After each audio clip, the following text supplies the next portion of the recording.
The CW Twin Cities presents See What's Now, your entertainment news source. Hey everybody, John Foss with CW Twin Cities and the MADS are back, and they're right here. I'm talking with Frank Conniff and Trace Beaulieu from the MADS are back, and I'm also talking with Carolina Hidalgo. Yeah. Did I say it right? Oh yeah, that was all perfect. right. And you are a co-host in the podcast Yes, Movie Sign Movie with the Sign with the MADS, Yeah. which is an awesome podcast. I listen to it. So you guys are going around all around the country. You do this every night. What do you guys do when you are seeing some of the same films over and over to freshen it up and to keep you guys interested? Are you guys ad-libbing? Are you riffing on the go? Tell me about that. Constantly upgrading jokes, and I think my challenge is to try to break Frank up. So just he makes me laugh every show. Yeah, and we try to update our references. I think we're up to the 50s now. I always have special jokes for old people. Nice. In our audience. I love it. So they get an obscure reference discount. Okay. And Carolina, you work with these guys on Movie Sign. Movie Sign with the MADS. The podcast. Yeah. Tell me about how did you guys? I mean, how did you get hooked up with these two? Well, I work at Cave Comedy Radio. Okay. And they're a great network, and I wanted to do a movie podcast, and I asked Frank, because I know Frank from SiriusXM, and I asked him, hey, do you want to do a podcast with me? It will be about movies, it'll be fun. And he asked me, can Trace come on? And I'm like, yes, of course, are you kidding me? Yeah. And the three of us got together, and we kind of just decide on old movies or new movies, good or bad. We don't want to like peg ourselves into one little thing. Yeah. So whatever we're in the mood for, if we want to go to the movie theater, we'll watch a new movie, Guardians of the Galaxy, or we'll do like Citizen Kane. Yeah, I listened to Guardians of the Galaxy, Citizen Kane. I think Suicide Squad, which terrible movie, am I right? I will defend it forever. You were the one that liked it, right? I liked You thought the it was entertaining. crappiness of it. Okay. Yes. Yeah. It was good for the eyes and the senses. It was, but yes. Otherwise. But what unfortunately, it seeped through the eyes and went into the brain. That was the problem. Killed some And brain that's cells. why I'm like this. Nice. Yeah. Is there gonna be sequels to that? Do you guys know, or are they To just what, gonna be Guardians of the Galaxy? No, to Suicide Squad? Yeah. Academy yeah. Award Kill that winner off. Suicide They're going Squad, for it? guys. Okay. They're sticking with it. There's going to be sequels to everything. I hope there is. My cosplay is coming along well. I think me as I've- Harlequin. Yes. Yeah, yes. that'll make you want to commit suicide. He'll be Joker. I've been Yeah. doing Suicide Squad cosplay for years. Before it was cool. Movie. Before it was cool. Nice. I listened to the Day the Earth Stood Still, I think, yesterday, and Trace, I was talking to him before this interview, said that's one of your favorite movies of all time. Absolutely. Sci-fi from that era, one of my absolute favorite films. Great movie. Still holds up. Special effects are a little dated, but it doesn't matter because the story is so good. Okay. Yeah. It's all about story. Yeah. What are your guys' favorite movies? Oh gosh. I liked. You know what? I never saw the Day the Earth Stood Still until they told me to watch it. And you were like. And now that's one of my favorites. But Godfather is a reoccurring theme in our podcast because we always come back to that. So that's our favorite movie collectively. Yeah, Have you guys done absolutely. episodes for each one, or just as a whole? We did one. We did one For the Godfather. entire trilogy. We kind of broached upon the third one. Yeah. Little That bit. might be one. fodder for another riffing show. Is the third Yeah. Godfather? Oh yeah. The third Pretty one big I drop don't. off there. The third one I don't really think of as part of the Godfather movies. It was so much later.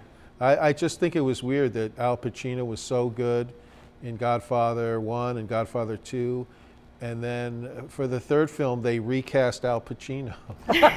It doesn't seem like it's the same actor anymore. It's like what happened here. Yeah, we're not afraid to say if it's bad or if it's good. It doesn't really. Yeah. We love talking about good people. Some people assume our podcast would be just about bad movies, but No. we talk about all kinds of movies, and we love talking about movies that we love. You know, that I even prefer that. Yeah, Yeah. we do love movies, even though our bread and butter is to mock them. I love bread and butter too, It's good Yes. stuff. as you can see. We talk a lot about food on our podcast Yes. too. For some Yeah. reason, we have to branch off and do a separate food. If you watched if you listened to our episode about the movie Sully with Tom Hanks, you didn't hear that much about the movie. You heard a lot about New York area airport restaurants. Nice. Yeah. it's a very important part of our life. Yeah. Well, you guys are taking from the comic book movies and setting up your own spin-off for the podcast. You know. Yeah, The food Absolutely. podcast. The food podcast. Yeah. Thinking ahead. Yep. And I write the lyrics for my other podcast. Yeah. Let me because I was very proud that I had this on here. Pond House 90. Hot House Boom. 90. You're on that too. Trace plays Dracula. Yes. Carolina plays a clinically depressed superhero in one of them. Nice. What's And, the latest one, Steve the Talking Car? I have a role in that one yeah. too. Yeah. Me too. I listened to part of that. Are you in that? I'm in that. You're in that. Oh, yeah. We should have a cast party. We never get to talk to each other. So they're like kind of musical comedy radio plays, and I write like one a year and produce it. And So do you just send out the scripts to the people, to the actors? Yeah, then? 'Cause I'm assuming since these guys didn't know that each other were in the episode. well, sometimes I record people separately but you can do that in radio. You can kind of just record people. I record a lot of people in LA, and Where do people find this podcast, Frank? they can get it at iTunes or at frankconniff.com. And how much does it cost? It's free. What? Can't beat No that. charge. Jeez, we're terrible business people. I am an awful businessman. I didn't really, my business plan for it was flawed. All right. So, Mr. Science Theater 3000. I mean, we've got to talk about that, especially Heard of it. since us at the CW Twin Cities. That's right. That's where it began. The birthplace. And you were there from the birth. Yes, So, I was there tell us with a about that. catcher's mitt waiting for the birth to happen. Nice. Well, KTMA was in a different building then. Yeah. It was in like a sheet metal factory or something, or it was like not made for television. It was just a warehouse. I would like to say we've come so far, but You have like the CW lineup now, whereas back Oh, then yeah. it was. It was Andy Griffith Andy was Griffith's the highest show. rated show. which, hey, that is a good show. Yeah. great I mean, show, yeah. People would complain when that would be preempted by anything. Nice. Never complain when we were preempted. They would call and say, "Why are people talking during the movie? I don't Yeah, yeah. understand that. Could you make them shut up?" Well, those people got weeded out, and then the people that needed to see the Right. show, they found it. We and still obviously loved meet it, so. people who have their original off-air KTMA copies of Mystery Science Theater. Wow. When you had to have that little round antenna on your television in order to get the signal, Yeah. it was just above cable access. Okay. Nice. Well, how did you guys start it? I mean, Joel obviously was a comedian that came from. He was in LA, came back home. Right. Were you guys friends? How did the whole thing? Yeah, we all get met started? doing stand-up in the 80s during the boom, the comedy boom. And I had met Joel and Josh Weinstein in a writing group in Minneapolis. Joel said, "Hey, I'm doing this TV show. Do you want to come over tomorrow and help me at the studio?" And we said, "Sure." And we got to the studio, and sitting on the set for the wrestling show were a couple of piles of plastic, which turned out to be robots. Okay. I said, "Go pick those up and let's start doing the show." That was it. That's literally how we started doing the show. So when you guys were riffing the show, and I know back then you didn't write it, you just watched it live and riffed live. Were you operating the puppets too? We were. Operating is a more extensive word than what we were doing. We were kind of sitting next to them. Okay. But yeah, it was really a great metaphor for what the show was, a man trapped in space forced to watch bad movies.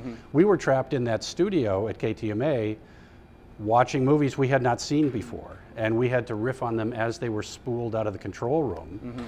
In fact, by the time we were done with the show, at the end of the day, they had the show edited together already. Wow. It was like put together on the fly. That's crazy. We did 22 shows that way. And then the real Joel Robinson was this guy right here, because you actually watched the films and chose the films that were used, right? Yeah, I didn't watch them on the show, but No, but I'm saying like you were behind the in scenes. real life version because that you were happened- trapped having to watch the films. That happened like I joined in the second year it was on Comedy Channel, which became Comedy Central, and halfway into the first year I was there, they decided that someone had to have the job of watching the movies and screening them before, and then recommending them to everyone else. And I was, everyone else on the staff was like multi-talented. You know, Trace was a great comedian writer. He could build props. He could design sets. Joel the same way. Kevin Murphy could write and do comedy, and he could also edit the show. You know, everyone had those multiple skills, except for me. I could just write jokes and watch movies. And also, apparently I was good at watching TV, which is what this job entailed. So I was hired to do that. Was it fun or brutal? It was fun. It wasn't brutal at all. You know, it was, and this is true. when I was a kid, I used to watch a lot of TV, and my mom would say, Frank, you're never going to grow up and get a job watching TV. And then it turned out I did. So that was pretty great. Were you ever like, what's up, Mom? Yeah. Look at me now. Look at me now. What do you got to say about that? I didn't. My mom was cool about it, and she was very happy for me. So I didn't have that moment like, see what happened? Yeah. Because it wasn't like that. But it was, yeah, it was just a great, one day out of our production schedule, my job was just to go into my little cubicle and stick the tape in the VCR and watch movies all day. Most of which were, well, actually all of which were horrible, but only a few of them were horrible in just the right way for our show. Nice. So it seems like a dream job. Yeah. Why did you guys decide to move on? It was time to go for a lot of us. I wanted to do other stuff. Mm-hmm. I thought all television was going to be as great as Mystery Science Theater. Mm-hmm. I thought it was going to be, like hippie TV where we get to do everything. And then I realized, no, you just do one thing. You're just a writer now. And I enjoyed that too because the money was much better. Yeah.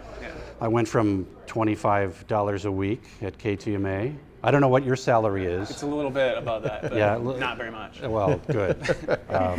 Inflation. And making maybe $100 a week. Not to yeah, and I was kind of like, I'd done it for 5 years, and it was like you said, it was a dream job. But I also, I had ambitions like, having grown up watching the Dick Van Dyke Show, and I always wanted to be a comedy writer, and I had achieved that on Mystery Science Theater, but I wanted to see what it would be like to write on a sitcom or write on a late night show or write on other different kinds of shows. So that's kind of what I pursued, and that's what I did. I wrote on animated shows, and it was, I just kind of wanted to spread my wings a little bit.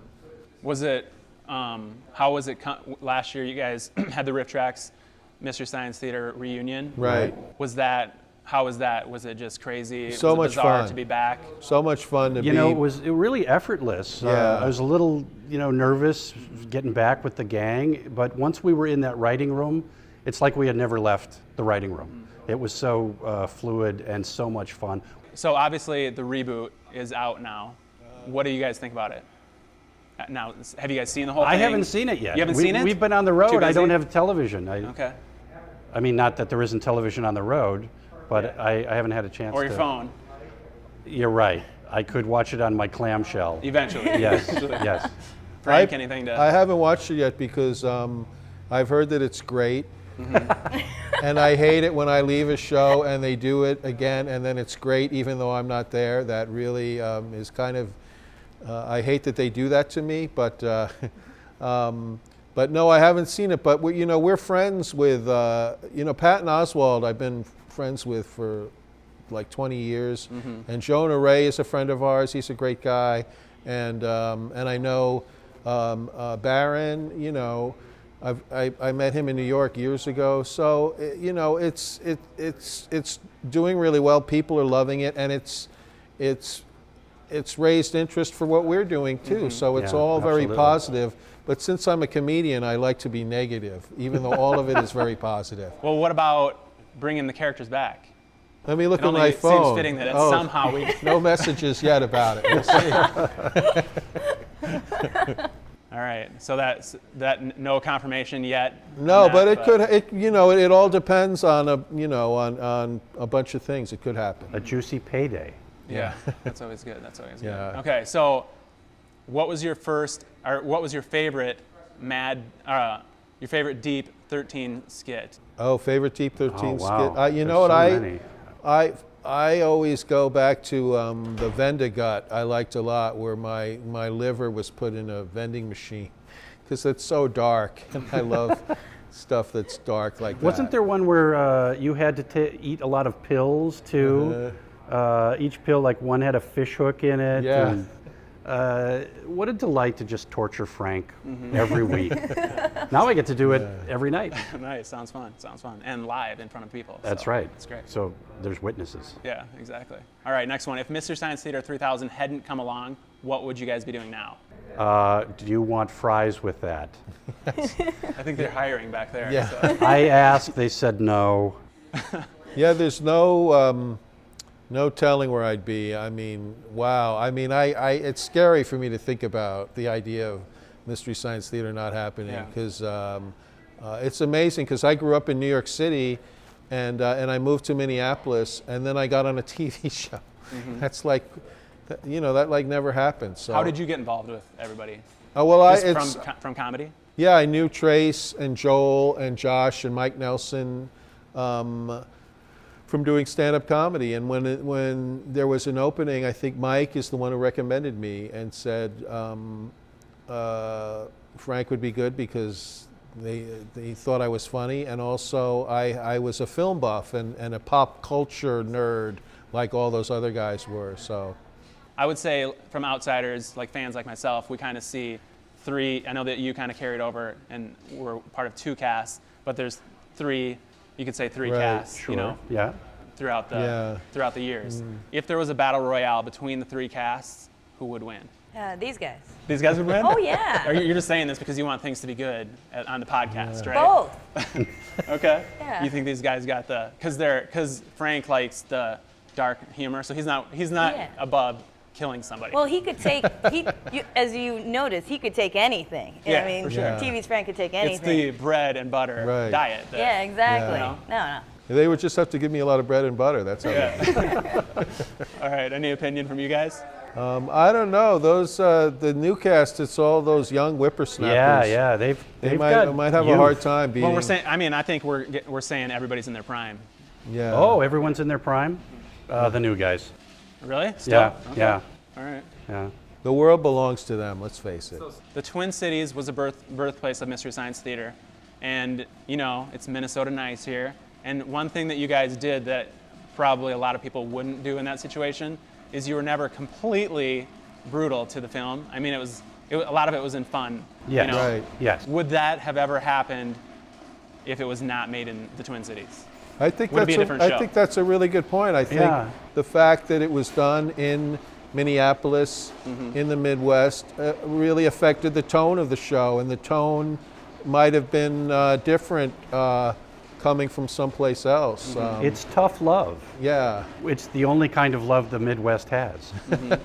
So is Hollywood gonna kill the love now that it's gone west? We'll have to see. We'll just have I to was, see. I was the only one on staff from New York, and I would try to make the show darker, and they would say, "No, Frank, we're doing more Wisconsin references."